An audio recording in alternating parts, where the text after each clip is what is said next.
Hey everybody, Jimmy here with the Triple C Collective, again for Superhero Saturday.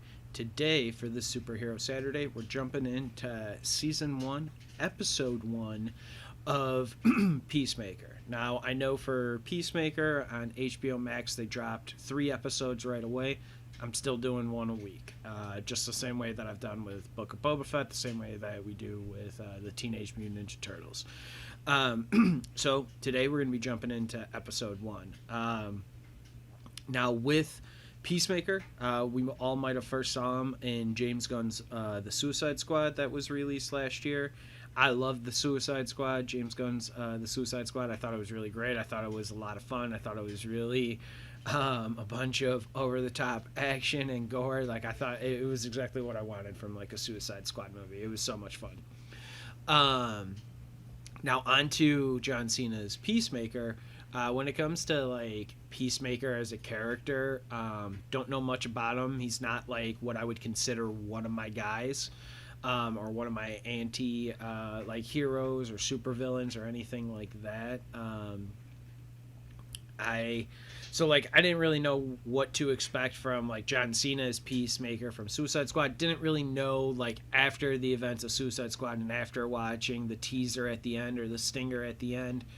I didn't really know why Peacemaker kind of deserved his own show. I like John Cena was good. Like his performance as Peacemaker is really great. Like in the Suicide Squad, you're not really supposed to like him. At the start of Peacemaker here, he's still kind of like that same person, which is fine. Like I like to be fair, they don't like do like a complete time jump or anything. For the most part, like Peacemaker, the TV series picks up with Peacemaker directly after like his events from the Suicide Squad. Or after his recovery in the hospital. And so again, it was like I don't know why or not even John Cena, why Peacemaker deserves his own TV show. John Cena is a fine actor. He's a fine action actor. Like I liked him in Suicide Squad. I liked him. I liked his performance in the first episode here in Peacemaker. I just don't know what warrants such a like non-good person to have their own show when like the whole idea of Suicide Squad is to highlight like those kind of people anyhow. So I guess I don't understand why Peacemaker deserves his own show. And I'm hoping to find out throughout this series. I believe it's going to be 8 episodes long. James Gunn wrote all of them. He directed 5 out of the 8 episodes, I believe. And so I'm really excited to, like see what this is and like where we go from here. So let's just jump in. The episode starts really great. It does a quick recap of specific like highlights of John Cena's Peacemaker all throughout James Gunn's The Suicide Squad. Makes sense. James Gunn wrote both movies and directed both the movie The Suicide Squad and episode 1 here. So going into the episode, we see Bloodsport, him, we get it all. We see everything that happened with John Cena's Peacemaker killing spoilers. Hold on, spoilers killing Rick Flag, which like really bothered me. I really liked Rick Flag. I liked his character and stuff. That one hurt. I actually, out of everybody who died in the Suicide Squad, that was the only one where I was like, oh, really, him? He had to go? Because I would flip Peacemaker and Rick Flag in a second, have Rick Flag kill Peacemaker. Sorry, it seems like I don't know. I just didn't understand why he got it, and I think it does come from the fact that like he killed Rick Flag, and I really liked him. I really liked Rick Flag in the first Suicide Squad, David Ayer's one as well. Like one of the things I really liked about it. But then we get the previously on. We see that Bloodsport, again spoilers, shoots John Cena's Peacemaker in the neck, which lands him in the hospital after the Suicide Squad collapses that building and Starro attacks the city of Corporal Maltese in again James Gunn's The Suicide Squad. Spoilers, sorry. And but this was a great little beginning, like for people who hadn't seen The Suicide Squad but just wanted to jump into Peacemaker because they prefer TV to movies or whatever reason. It kind of gave you it gave you everything you needed to know, like snippet wise, about Peacemaker, John Cena, who he is, and like kind of what kind of character he is. Then we get him in the hospital looking at an X-ray with the doctor. And it's like you clearly see his one clavicle is different, and that's what the doctor is talking about. The doctor's like, wow, you get shot in the neck, a building collapses on you, and all you have is to get your clavicle replaced, your like not your bone right here.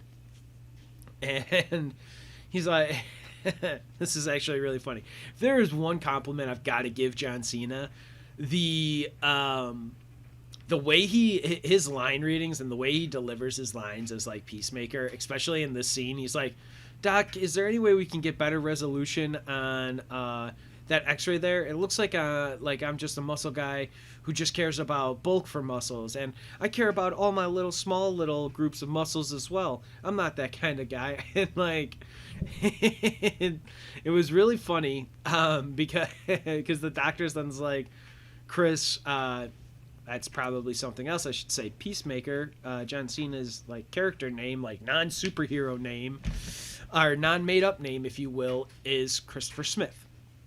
And so the doctor's like, Chris, this isn't for your Tinder page. This is just to evaluate like how you're doing. And I don't know. I found that to be extremely funny. It was a really great back and forth, and it kind of sets the tone a little bit for actually no, I feel like the tone of this episode's kind of all over the place, but like it kind of shows you that where this episode kind of takes us, that it is going all over the place. The doctor, like says is like, yeah, you just need your clavicle replaced, or you got that replaced. If you agree to do your PT, you're good to go. You're able to like leave. The doctor walks out and I'm going to discharge you. And then we get Peacemaker walking out, and we see janitor / custodian mopping the floors.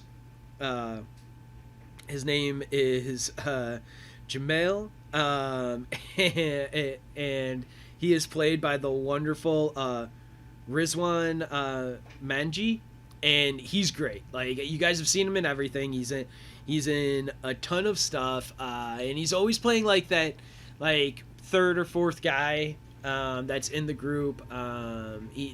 He's awesome. He's hilarious. After watching the first episode, I hope we somehow see more of him. I hope he really just isn't this one simple little character of the janitor in just this opening bit of this first episode. I really loved it. They have a really great conversation about Peacemaker, who he is he a superhero? Oh, he's the racist superhero who only kills minorities. And they have a really good conversation about that, about how, like, if Peacemaker's supposed to be a superhero, like, he needs to watch everybody equally and distrust everybody equally. And like, Peacemaker agrees to that. He's like, you know what, I'll be more distrustful of white people. I will kill them at a higher percentage, because, like, Peacemaker's defense is like, how am I supposed to, like, I don't control the people who are doing the crimes. And Jamel's like comeback is like, well, if you watched white people as much as you watched other people of color, then you would see that increase. And Peacemaker's like, okay, you're not wrong. That makes a lot of sense, and I absolutely believe you. So that's when he says he's gonna watch be more distrustful of white people and kill them at a higher percentage than he has been previously. Oh man, it's funny. And then we move on. Peacemaker gets out of the hospital. He is he gets into a taxi cab and he gets into a taxi cab and he starts driving away and he's like, yes. And then we get the opening title, like opening credit sequence. And this opening credit sequence is wild. They're doing like a cabaret almost type like dance on it, in it. And it's so weird because almost nobody's smiling in it. Like they all have very like straight faces. Nobody's like really showing any like emotion or anything. They're all kind of like deadpanned, dead faced. It was like actually a little unnerving for me. But it was also very, very funny because then you see this giant freaking eagle like dancing on the stage with Peacemaker and the rest of the cast. Ah, man, it's awesome. The music again is really great for both the opening title sequence and for the songs that we hear throughout the rest of the episode, and I'm sure throughout the rest of the series. James Gunn's really good at that, working in like different songs into his movies and everything that he makes and stuff like that. Obviously, if you've seen the Guardians movies, he's a master at that with those movies. It just works so well, and it does the same thing here. All the songs that are chosen to like pick at certain places and stuff are great. I love it all.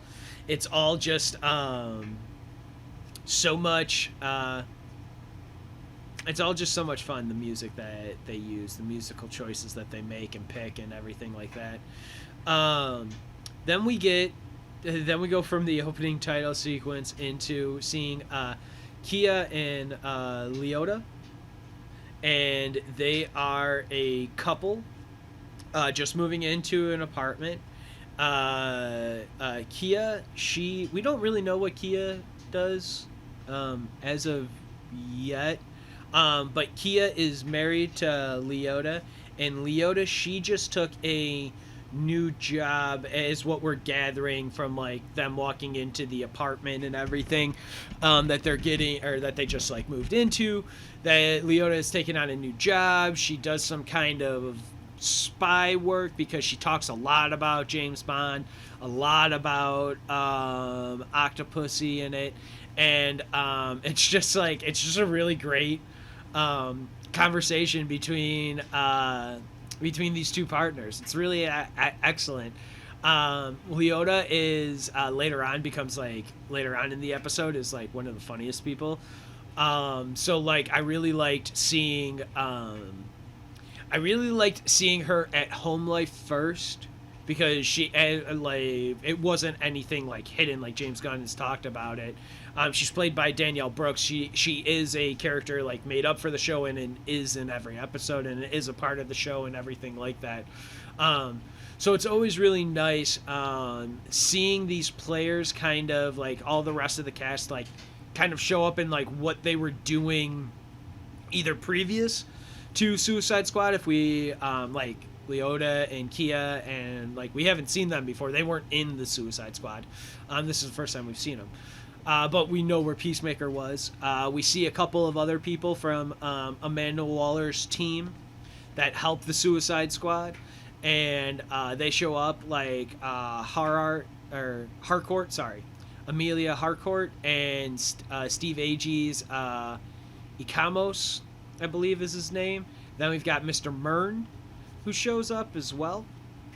But I loved Kia and Leota. I loved all the James Bond talk of it. Like, it was just so much fun.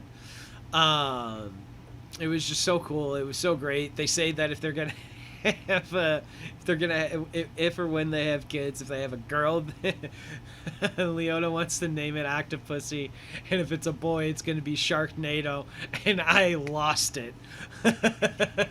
It's so good. It's so funny, and because like she's not saying it to like be mean. Like Leota's delivery of Danielle Brooks's delivery, line readings of it is fantastic. She is so good. She is arguably my favorite part of this first episode. Like she just brings it. She's Like in this scene, like I believe that her and Kia are together and are in a relationship, and like I want to see that. Like you're putting it out front and center. Let me see what happens with that. And like once we get to it later on, I'll point it out again. She has like arguably like the funniest part of this entire like series. And it's actually coming up here. So then we leave Kia and Leota at their apartment. We see Peacemaker. He's walking up to like a mobile home that is all blue, that has stripes all around it and like a star somewhere on there. And once you see it, you're just like, yep, that's a Peacemaker home. That's Peacemaker's home. That's Chris Smith's home. Everything's locked up in it because as we sort of knew before, or as we find out, he was supposed to be in prison for 30-year sentence. He had served 4 of it previous to going on the Suicide Squad and doing that mission.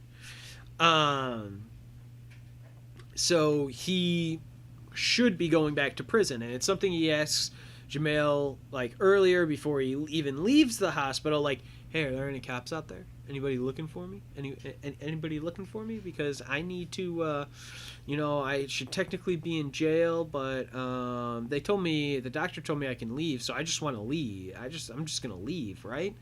And Jamail's like, yeah, if the doctor told you to leave. Why are you asking me about that? That whole conversation is awesome. Them talking about trust. Like, I probably didn't do it justice when I talked about it earlier, but it's hilarious, and I love that scene. It's so great. It just works on every single level that you want it to work on and that you hope it will work on. It's just awesome. Back to this. Peacemaker gets dropped off by the taxi, pays with his helmet because he hands the taxi driver Cordell Maltese money. He's like, I don't know how much it's worth. It could be 50 cents. Could be $1 million. And the driver's like, it's not $1 million.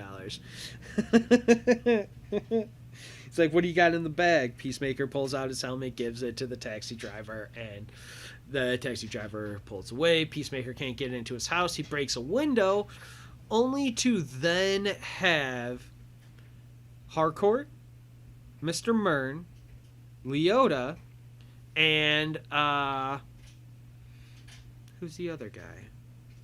Cosmos, Steve Agee, all show up at his home.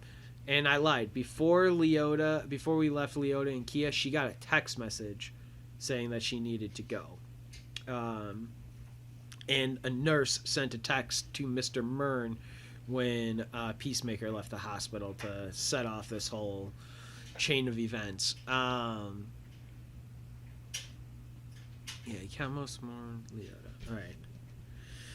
So Leota during this time, they're all, Mr. Myrn is laying down the business of what's going to be happening for Peacemaker, what they're expecting, what they need to do. They're going to be going on a mission, all of that kind of stuff. And Leota then starts talking to each individual person and gives a fantastically, amazingly awesome, funny, and extremely awkward, like, I'm happy to be here speech, and this is why I'm happy to be here with each one of you speech. And she gives it to each one of her fellow comrades there, and it is amazing. It's so good, because then she catches how awkward she's been, and that she shouldn't have been saying that, I'm going to stop talking now. I'm going to stop talking now. I'm going to stop talking. Oh my gosh, it's just, she's so good.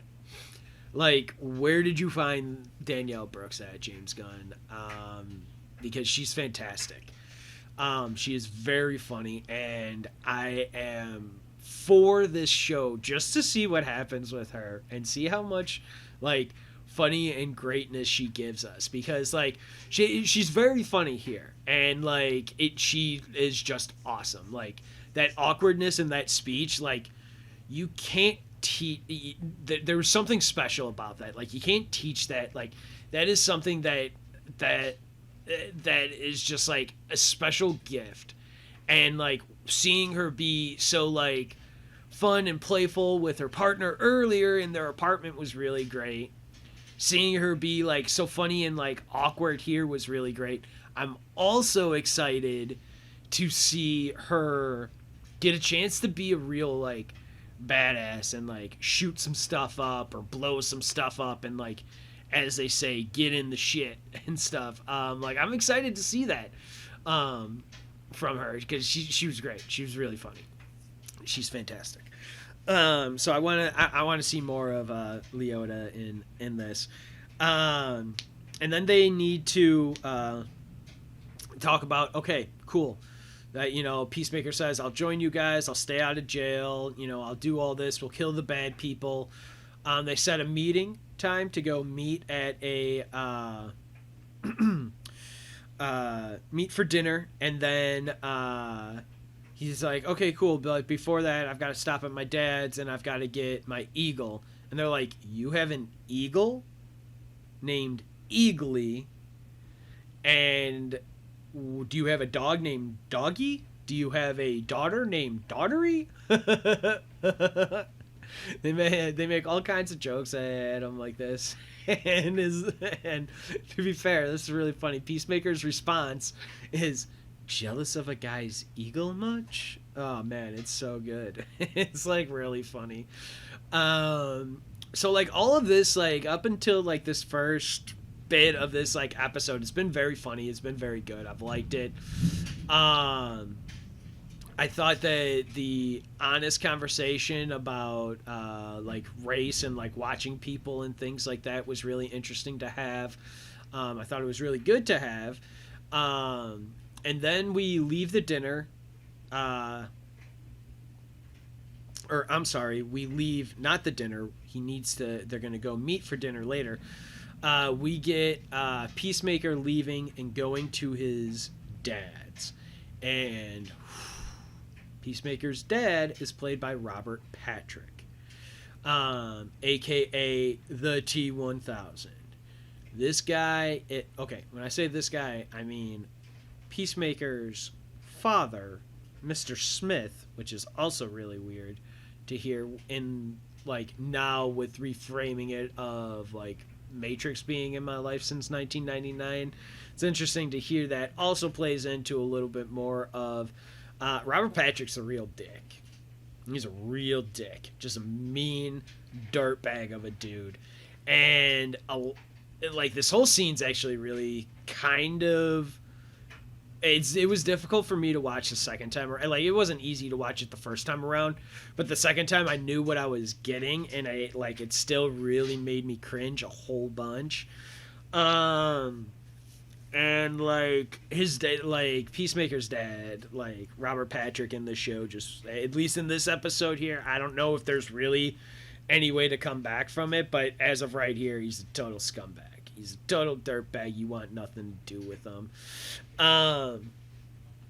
And there's also a really weird scene where in this bit of his being at his dad, where Peacemaker and his dad are laughing at the like fear and torment that Bloodsport went through by Bloodsport's father locking Bloodsport into a crate with hungry rats for like 24 hours.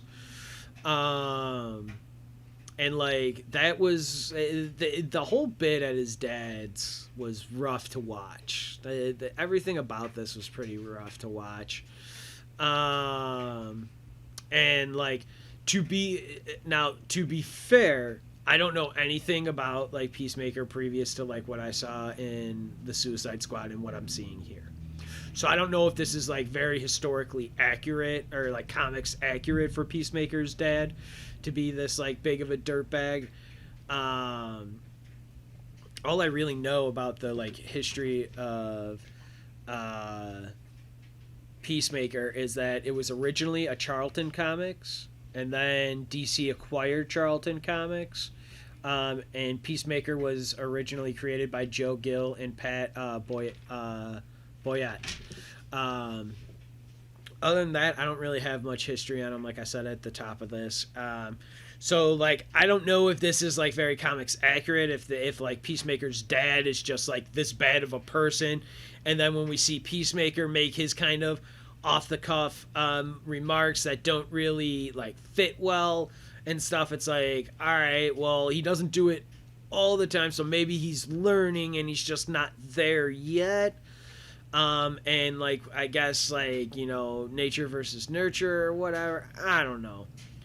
This scene gave me more problems than like, I don't know. The only thing that comes from this scene is Peacemaker gets a new helmet, and you could have had Mr. Myrn. Okay, so he gets Eagly here. He gets his eagle back while he's with his dad, and he gets a helmet while he's with his dad. Those are two things that happen. The helmet could have easily been given to him by someone else, or a new helmet could have easily been given to him by somebody else. I don't know how you necessarily get him eagly without having it either without having the eagle already be his and that, or if you just like had him find a hurt eagle that he is like nurturing at the beginning. Like once he gets out, it's like the first thing he sees once he gets home before he breaks the window. He sees a hurt eagle behind his like mobile home, and that's going to become his eagly. But like here, he's already had eagly since he's been in prison. It's been with his dad. And then we see, so they have that awkward dinner lunch thing about they have that awkward lunch about blood sport and them laughing, and it's just rough with this scene with his dad. It's not easy to watch. It's harmful, it's hurtful, it's just cringeworthy. Like you definitely almost don't need the character of his dad in it. But so I guess the real thing is that you come to find out that Peacemaker's dad was like kind of his guy in the chair, because he's like, Dad, I came here for a helmet and to get Eagly. Do you have a helmet for me? And then I can go grab Eagly and take off. And so he gets a new helmet, and his dad walks through. Like we see this huge thing. It's this huge like metamorphos like changing looking supply room basically, and it like changes and it becomes this huge modern art, or this state of modern technology that it like really wasn't looking before, and like the house really doesn't look like that.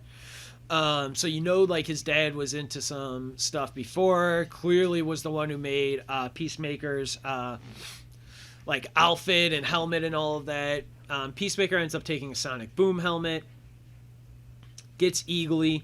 Eagly hugs him. His dad is very unimpressed with how much John Cena's Peacemaker is like loving that his pet bird Eagly is like very excited to see him and then hugs him. Like, I mean, I don't know, I have a dog, I love my dog, and my dog's always happy when me or my wife or whatever walk through the door. So I love that. Like, that's a huge thing for me, so I can relate to John Cena being super stoked that his eagle is excited to see him and gives him a hug, because it seems like getting getting the hug from the eagle is not something that's like pretty commonplace for him or whatever. So all of that was really great, was really awesome. Then we get a quick cut of the team of Ecosmos, Amelia Harcourt, and Leota back at a new HQ rendezvous before everyone goes to dinner and meets up at dinner for that. And it's a real dump. There's like weird noises coming out of the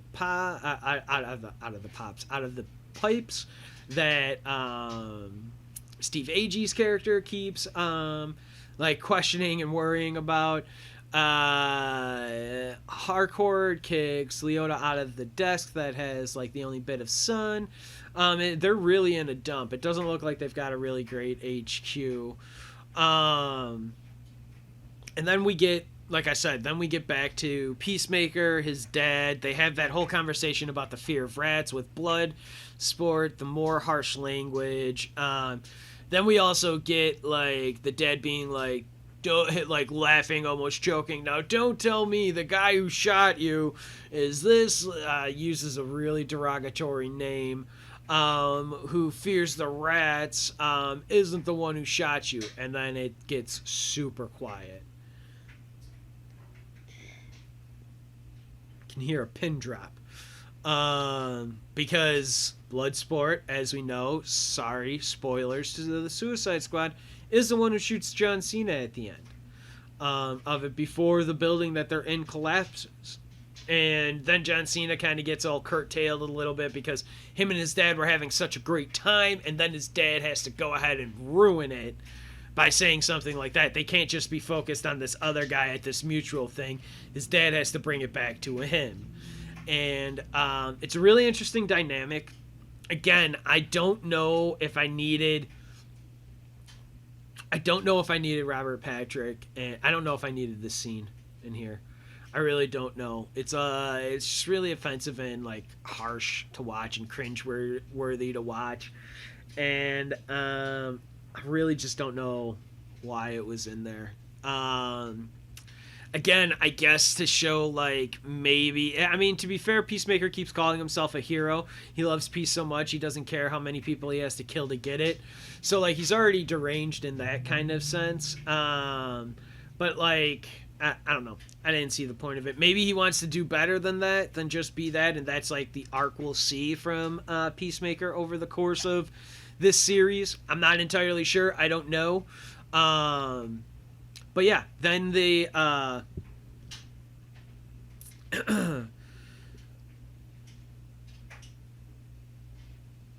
so I have a couple of questions about this because then, sorry, as I was looking at my notes. So like again, after Peacemaker's dad calls him out about like getting shot by Bloodsport, they say that he was just looking for these things. I want to know what Peacemaker went to jail for, because I don't think they tell you the exact crime or that he committed, that he's just like killed a bunch of people. Because it seems like his dad, after Peacemaker got caught and went to prison, basically lost all respect for his son. And I want to know if he lost respect for his son by taking the rap and going to jail and like doing the time, instead of like, I don't know, taking a cyanide pill or something and like killing himself so that he couldn't be captured. Or is his dad mad because he got captured and still didn't finish the job that he was maybe supposed to? I don't really know. I just had a couple of questions after that. Not saying that I really need to see more of Robert Patrick, because you can totally have somebody else explain that to me and I'd be very happy. And it's upsetting because I really like Robert Patrick as an actor. So like I was pretty pumped to see him like come in here, but after seeing him in this episode, I don't need to see this character again. He doesn't need to be in another episode. Then we get the Funnel Fields. That's where they're having dinner. That's where this where we come to be introduced to Project Butterflies. Butterflies are the people that Peacemaker and the rest of the team will be taking out. Oh, actually, hold on. Back to that Team HQ. They, at the Team HQ and being a part of their Harcourt and Ecosmos and Leota all talk about why they're there. They talk about how those two helped Task Force X and Corporal Maltese during Project Starro, and they helped him and helped Waller get knocked out and all of that. So they are there for punishment for being a party to that. Leo's like, I don't know, that's not why I'm here. Like I'm just here to do a job, and like that's it. That's really it. She's really kind of naive about the whole thing and everything like that as well. Then we had the whole stuff with Peacemaker, his dad, all that awful stuff. But I did have the questions of, why does his dad hate his son? Why does Peacemaker's dad hate his son? Why does Peacemaker's dad like clearly has a real disdain for his son after going to prison? Was it the job, not completing the job, or not getting caught and not completing the job, like a mixture of them all? So I have some questions like that, but I definitely don't need to see Robert Patrick again. Like, we can figure that out through other things, or just not know. I don't necessarily need to know that. I just random questions I had. But they at the funnel fields, once the team and Mr. Mern are all there, and then they are waiting for Peacemaker to arrive. Ow. And Peacemaker shows up in his full uniform. Showing up in his full uniform is extremely funny, because you just wouldn't expect him to do that, because everybody else is in plain clothes. So if people were watching them who were outside of their organization, who might want to figure out what, Mr. Mern and his team and everything is doing here, Peacemaker dressing up in his full Peacemaker garb is like a major no. Like, oh my god, what are you doing, dude? Why are you doing that? I cannot believe you did that. They also have the question going back and forth if Amanda Waller is fucking with them or not, which I find to be extremely funny. No, she's not. Mern's like, no, she's not. No, she's not. Is that an eagle in his backseat? All right, she's fucking with us.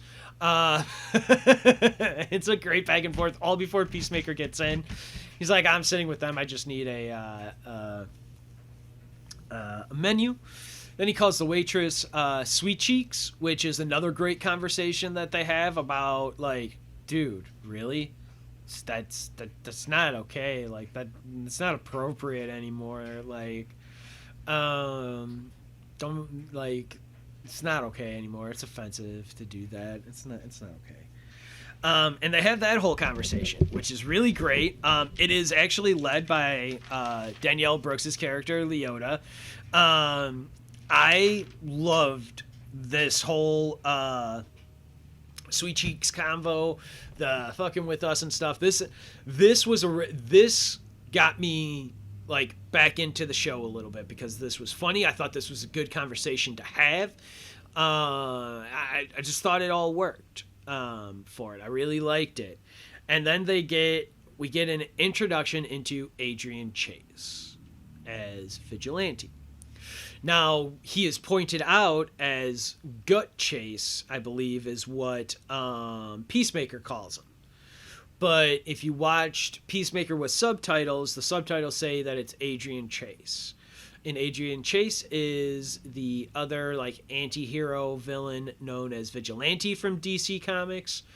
Anyone who watched the CW show knows Adrian Chase showed up, or the CW Arrow show knows that Adrian Chase shows up in that as Vigilante, and it's a great little story arc there.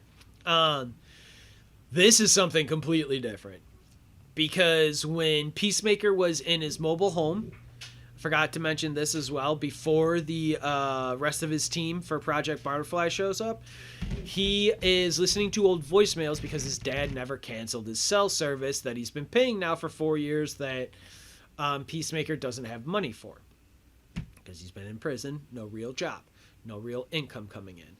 And so a bunch of those voicemails are from Vigilante trying to do like crime busting stuff with Peacemaker and everything. So that was all really, really funny. Now, Peacemaker might know that Gut Chase as like Adrian Chase might have a completely different made up name that he has out in the real world, and says that he has a brother and that's who he goes by or whatever. I don't really know, because they didn't really touch into that. You just have another like weird conversation with Adrian Chase doing his like twerking booty dance, I think he calls it, or whatever. And then he has a really odd conversation with a fellow like cook, dishwasher person who works at the restaurant with him about like getting a girl pregnant, then having an abortion if you want to come, and like I don't know. Again, that last bit of like doing the twerking dance and then having the conversation of like I just got a girl. I just found out I got a girl pregnant, and then the dishwasher's like, "Why are you asking me to always hook you up with my cousin?" Then, like, you could have just ended that conversation there. Didn't need to see any more of it. The last little bit that we get in there, I just don't see. Don't see the point of having of making light of abortion. I didn't see the point of that. So aside from like his dad and that conversation, like, I don't know. I'm worried that like a lot of this show might end up turning into that just for like shock value and stuff. And if that's what this show ends up kind of being, I'm going to be really bored really quickly with it. But I don't know. Danielle Brooks, she's hilarious. Her character Leota is great. She's really awesome, and Harcourt is great. I haven't talked about why I like Harcourt so much. Harcourt is great, but after the dinner scene and after the weird Adrian Chase stuff, Peacemaker introduces Leota to her bird, or to Eagly. Eagly tries to bite. And they have a really great conversation. And again, it's really funny. She's a little bit awkward in it. Then we get one of the probably funniest shots of the whole episode is John Cena driving his car with the eagle sticking its head out the window, bouncing, like bobbing to it. And it's hilarious, man. Oh my god, it's wild. It's wild. And it is so funny. But then he sees Harcourt walking into a bar, and he pulls a very big U-turn, and he goes and follows Harcourt into the bar. We see Harcourt in the bar first. She gets hit on, inappropriately by some scumbag dude. And this is like one of my favorite conversations that we have in here, is because then she basically beats this guy because she's like, this guy is like caressing her. Just walks up to her and caresses her arm. You don't do that. That's wrong. What are you doing, scuzzbag? You don't know her. What are you doing? And so, like, this guy does that. Then she gives a clap back to him and, like, insults him, calls him, like, fish breath. And he's just like, fuck you, bitch. Like, so many douchebags we have seen before. And he walks off, and, like, the one dude in the group's like, whoa, calm down, man, to his buddy. And then another buddy of his walks up to her and is like, yo, bitch, what the fuck do you think you can, like, say to my friend like that? And she fucking takes this dude out. Like, I'm talking breaking arms, wrists, fingers. In all of, like, 2 seconds and 2 moves. It was great. It was so great. So awesome. That's great that she is able to defend herself like that. And it's kind of like the point of it is like an underlying point of it is that she's able to, but there is a group of 3 or 4 other women that were right near those men too, that were probably getting the same thing from those other guys, while the one guy was going to see Harcourt. And those women do clap for her, like when she beats him up, and then those 3 guys go like walking away with their tails between their legs because they're a bunch of scumbags. So that's really excellent to see. But then we get Peacemaker basically doing the same thing. Now, he doesn't like caress her, but he does like is very for her and was like, I would like to have sex. It's been like 4 years. And she like kind of snaps on him because they have to work together. So she doesn't just beat his ass, but she snaps on him. Would have loved to have actually seen her just whoop Peacemaker's ass after this. But we don't get that. She's like, can't I just have a beer?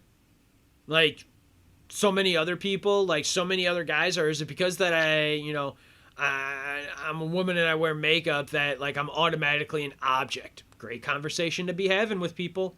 What great conversation to be having. And like it's again, it makes me wonder. Like I don't know. I'm confused if I'm supposed to like Peacemaker or not. And maybe that's the point of the show is that you're always supposed to just wonder because he tries to be one thing but he always does another. I don't know. I don't know how any of that. I don't know, but this didn't sit well.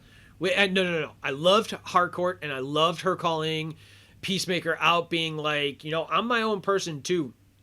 I just wanted to come in here, have a beer, but I clocked you. You saw me, and then you pulled around, and like he's like, oh well, when you say it like that, you'd make it sound stalkery, and she's like, well, because it was. I said it exactly how it happened. I didn't give any tone or any embellishment to it. It sounded stalkery because it was stalkery. Again, a really good point in conversation to have. And like I'm very happy that that like Harcourt was calling Peacemaker out like that. But then he finds, a local woman in the bar after Harcourt is all mad and leaves and finishes her beer because she's like, I just wanted to have a beer, but I can't do that. And you're a jag, and like I hate you. So Harcourt leaves the bar. John Cena finds a woman. They go home. They have sex. And he's really excited about it. He starts going through her, like, he starts having really awkward conversations. Like, I don't know, I was so, like, stressed and tense, but when I was with you back there, in you back there, like, it just felt so great, such a release. Then and it's really weird, at this point, I started noticing, like, certain veins on John Cena's, like, body really started to, like, shoot out of his skin more so than I've ever seen, like, previously, even in his WWE career or WWF, whatever, his wrestling career and everything like that. They just seemed like really big. And then he starts going through this woman's record collection. He finds a record of Choir Boys. He starts dancing to Choir Boys, and then she takes a butcher knife and starts chasing him around the apartment. He jumps out a window and lands on, like, one of those big awning, like, fabric awnings that you would see by, like, on walkways for apartment buildings or whatever to cover up the sidewalks and stuff. He jumps on one of those and isn't really hurt other than his right shoulder that was hurt back in the beginning of the episode, like, still recovering from the Suicide Squad and all that, and, like, probably his physical therapy that he needs, or part of it. So he runs, and it's in the parking lot, and he runs out into the parking lot and is, like, hidden by the cars. The lady, who's, like, also roaring, I thought for a little bit that she might have been, like, a cheetah-like person, because she's got this long, like, mullety type hair, like, it's all, like, kind of, like, I don't know. You gotta see it. Not a hairdresser. I don't really know how to describe all of that stuff the best. And so we get all of this, and he runs out there, and she jumps after him. We get a cut back to Leota, and like Leota having a conversation with on a Zoom meeting with somebody on her laptop, and then we see Kia kind of come out of the doorway, so we know it's not Kia. It's not like Kia went away on, like, some business trip or whatever. And then we find out that Leota is Amanda Waller's daughter. Whoa. Leota is supposed to be Amanda Waller's eyes and ears on this operation. This is kind of big stuff. Because she's like, Mom, I'm doing this one job, and, then me and Kia, I'm out, like, I'll have some money saved up, and, like, I'm gonna find another job, we're gonna do it this other way. That's awesome. I loved it. That was so cool. I wasn't really expecting that the first time around. And, like, with Leota being so funny and, like, Amanda Waller being this ruthless, like, brutal person, like, you see a little bit of a sweet side to Amanda Waller, but I don't trust Amanda Waller as far as I can throw her. And so like seeing the stuff with Leota was really great. Again, you know, kind of getting this little tidbit at the end for it. Then we get back to John Cena and the woman. The lady has come out the window and is in the parking lot like looking for him and like growling and stuff like that and everything. John Cena finally gets to Eagly in his car, lets Eagly out. That signals her to where to look and find him. Sees John Cena's car door open and him like leaning out of the car, reaching in for something.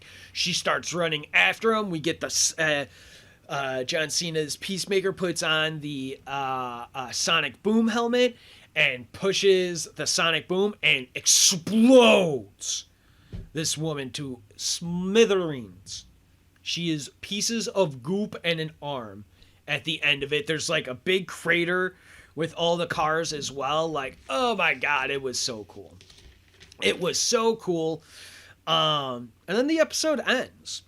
Overall, like this episode ran, I think, actually 46 minutes. I'm running at about 50 minutes right now, so I'm going to wrap this up. I don't know. I'm indifferent about the show. There was a lot to like about this show. A lot to like. A lot of humor and stuff in it. But the stuff that went what I would call too far for myself, for my own personal taste, was kind of too far and like really was cringeworthy. So I don't know, and that's like I don't know what kind of tone they're really trying to go for in the show. I don't know what they're really trying to do.